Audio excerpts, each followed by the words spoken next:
Praise the lord.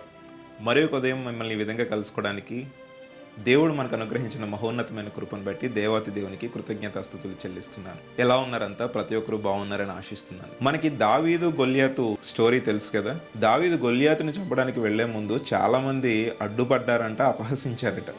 వారి అన్నలు కానీ లేదంటే రాజు కానీ, నువ్వు చిన్నపిల్లవాడివి, నువ్వు ఏ విధంగా చేయగలవు, నువ్వు ఎక్కడి నుండి వెళ్ళిపో, నీ వెళ్ళి నీ గొర్రెలను కాసుకో, వెళ్ళి నీ మందని మేపుకో అనే విధంగా అపహసించారట. కానీ వారందరికీ తెలియని విషయం ఏంటంటే దావీదుకి దేవుడు తోడై ఉన్నాడు. మనకి దేవుడు తోడుంటే మనం దేన్నైనా కూడా బీట్ చేయగలం.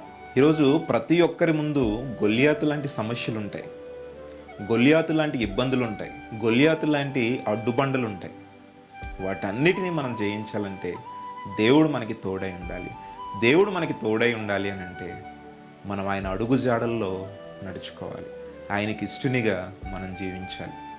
ఈరోజు ఏదైతే అడ్డుబండగా గొల్యాతు వలె నీ ముందుందో, ఈరోజు దేవుడు దాన్ని నీ ద్వారానే దాన్ని తీసివేయాలని ఆశపడుతున్నాడు.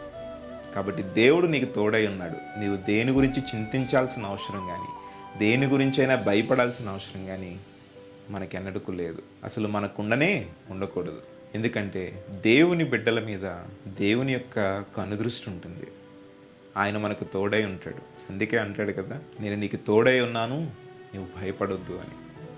కాబట్టి ఏదైతే గొల్యాతు వలె నీ ముందుందో, దావీదు వలె నీవు దాన్ని ఎదుర్కోవాలి. దేవుడు నీ కోసం ఉద్దేశించాడు అని అంటే ఖచ్చితంగా నీ దగ్గరకు వస్తుంది. ఖచ్చితంగా దేవుడు నీకు దయచేస్తాడు. కొంచెం ఆలస్యం అవ్వచ్చేమో కానీ నీ కోసం నిర్ణయించిన పని ఏదైనా కూడా, నీ కోసం నిర్ణయించిన ఆశీర్వాదం ఏదైతే ఉందో ఖచ్చితంగా దేవుడు నీ కోసం దయచేస్తాడు. Praise the lord.